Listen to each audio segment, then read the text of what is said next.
જનજાગૃતિ કાર્યક્રમમાં સૌપ્રથમ તો બે હાથ જોડીને માથું નમાવીને તમારી માફી માંગીએ છીએ કે 6 વાગ્યાનો ટાઈમ હતો ને અમે આવ્યા છે 8 વાગે, એટલે બધા સૌપ્રથમ અમને માફી કરજો, ક્ષમા કરજો। સાથે સાથે આજના કાર્યક્રમમાં મંચસ્થ તમામ પદાધિકારીઓ, વડીલો, સામે બેઠેલા તમામ યુવાનો, માતા બહેનો, વડીલો અને ભૂલકાઓ, આજના આ કાર્યક્રમમાં તમારો બધાનો હું સ્વાગત કરું છું, બધાને આવકારું છું। તમે બધા વિચારતા હશો કે હાલમાં એવી કોઈ ચૂંટણી નથી, કેમ કે આપણા વિસ્તારોમાં તો ચૂંટણીઓ થાય અને પછી જ આવી સભાઓ મળે, પછી જ ભાષણો થાય ને સ્વાગત થાય ને બધું થાય। તો બધાના મનમાં એક પ્રશ્ન થતો હશે કે હમણાં કોઈ ચૂંટણી નથી છતાં એ કેમ શિયાળામાં ઠંડીમાં અમને બધાને અહીંયા બોલાવ્યા છે ને મીટિંગો થાય છે, ભાષણ થાય છે। પણ સાથીઓ, આ જનજાગૃતિનો કાર્યક્રમ છે, એકતાનો કાર્યક્રમ છે। અહીંયા અમે આવ્યા એટલે શરૂઆતમાં તો એન્કર કરતા મહેન્દ્રભાઈ ને બધા આગેવાનો, બધા વડીલો કે સાહેબ આવ્યા, સાહેબ આવ્યા, સાહેબ આવ્યા, પણ મને સાહેબ બનાવી દેશો તો તમારું અમારું અંતર વધી જશે। એટલે મને સાહેબ બનાવવાની જરૂર નથી, મને ભાઈ કે તમારો દીકરા તરીકે તમારે બોલાવો તો બી ચાલશે। શું થાય છે, સાહેબ બની જાય એટલે માણસ છે ને નજીક જતા ગભરાય। એટલે મારે કોઈ સાહેબ ભાઈ, કોઈ મસીહા બસીહા કે કોઈ અવતારી પુરુષ કે કોઈ ભગવાન બનવું નથી ભાઈ, માફ કરજો, મને એવું કોઈ બનાવવાની જરૂર નથી। હું તમારો ભાઈ છું, તમારો મિત્ર છું, તમારો દોસ્તાર છું, તમારો દીકરો છું, એમ કરીને મારી સાથે રહેશો તો પણ ચાલશે। તો સાથીઓ, જનજાગૃતિની મીટિંગની જરૂર કેમ પડી આપણને, અને એ પણ ગાડીમાં? તો જરૂરત એટલા માટે પડી છે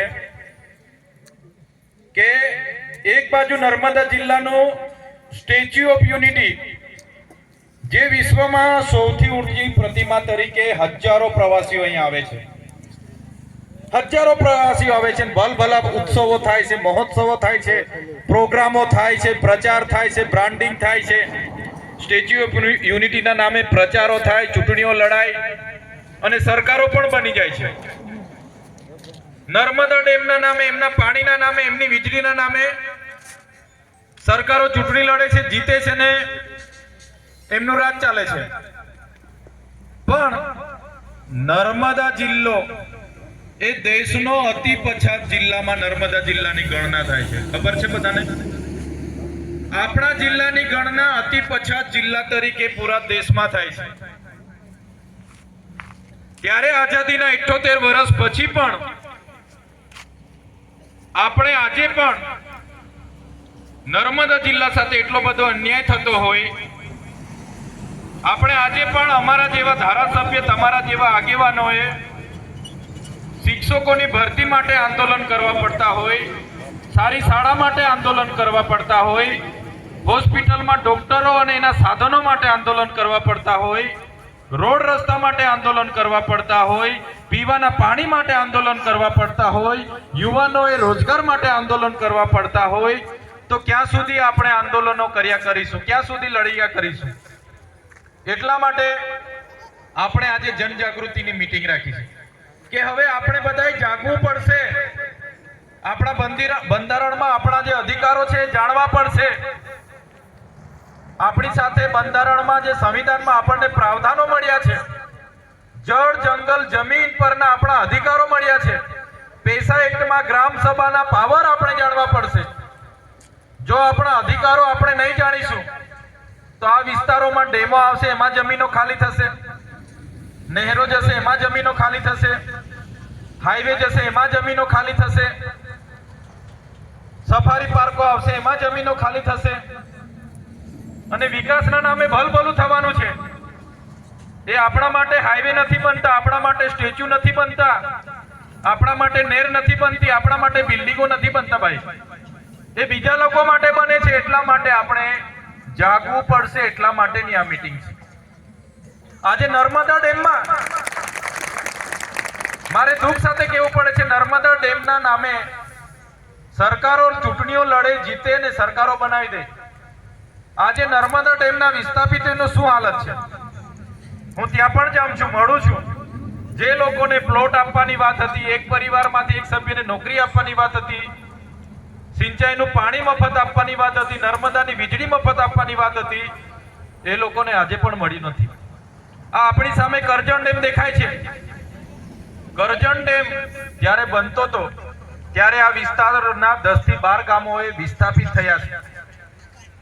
જે લોકોએ આ ડેમમાં દેશના વિકાસમાં પોતાની જમીનો આપી દીધી, એ લોકોને દૂર પ્લોટો ફાડી દીધા, જમીનો બતાવી દીધી, પણ ત્યાંના મૂળ માલિકોએ અડધાઓની જમીન પર કબજો કરવા નહીં દીધો. ફરી એ લોકો સાદા ડોકટીના બધા ગામોમાં પાછા આવતા રહ્યા. હવે પોતાની જમીન આપી દેશના વિકાસમાં ગામ આખા વિસ્થાપિત થયા. આજે એ લોકોની પરિસ્થિતિ તમે જોઈ લો. વીજળી નથી, પીવાના પાણીની સગવડ નથી.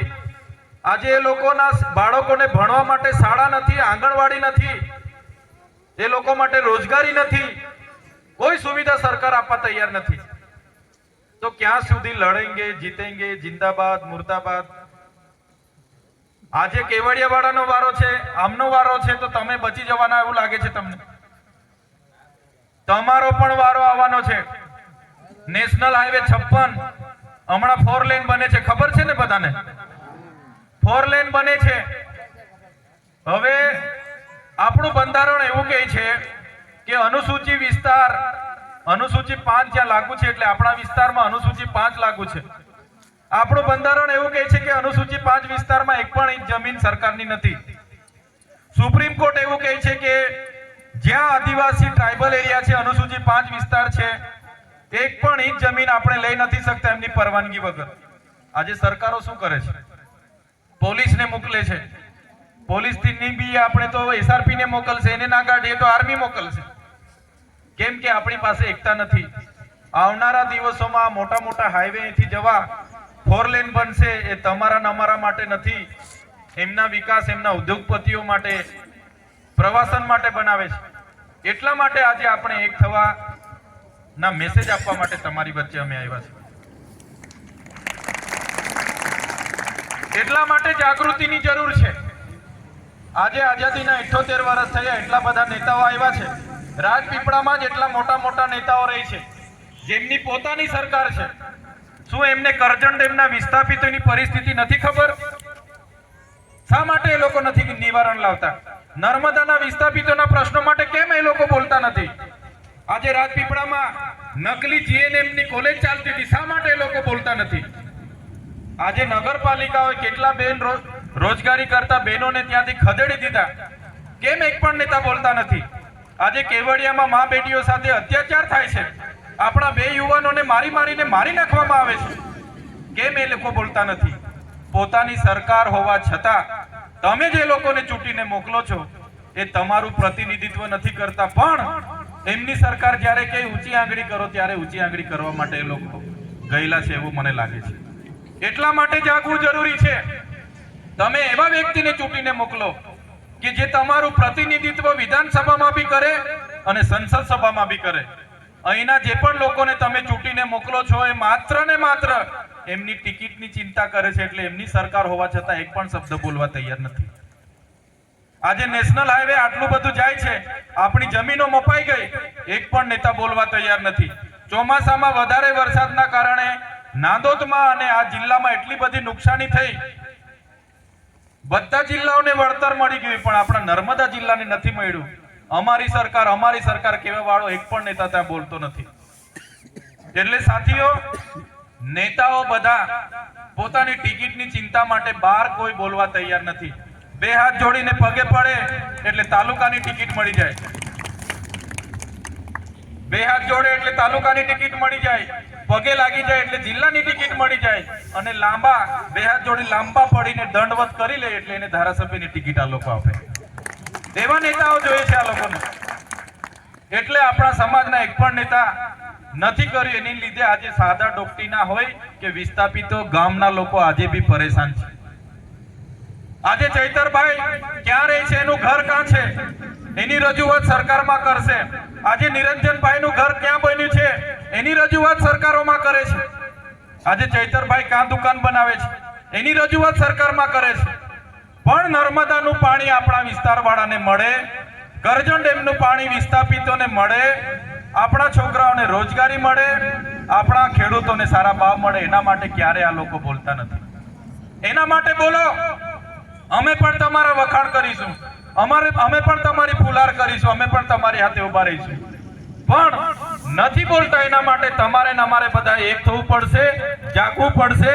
અને આવનારા દિવસોમાં તમારો અવાજ સડકથી સદન સુધી, વિધાનસભામાં અને સંસદ સભામાં ગુંજે એવા નેતાઓને આવનારા ભવિષ્યમાં આપણે બધાએ ચૂંટીને મોકલવા પડશે. હું સાથી ચોકી કેમ છું? હું વિધાનસભા લડ્યો, એક બાટલી પણ દારૂ, એક બિયર પણ મેં મંગાવ્યું નથી. હું લોકસભા લડ્યો, આટલો મોટો વિસ્તાર, એક પણ બિયર, એક પણ કોટર માટે કોઈને મેં પૈસા નથી આપ્યા કે મંગાવ્યો નથી. તો બી છાતી ઠોકીને તમારા આશીર્વાદથી ખૂબ સારી રીતે ચૂંટણી લડ્યો છું. બીજાના આશીર્વાદથી ચૂંટાવાના, પૈસા દારૂથી ચૂંટાવાના એ અમારા ધંધા નથી. એટલા માટે અમે બોલીએ છીએ.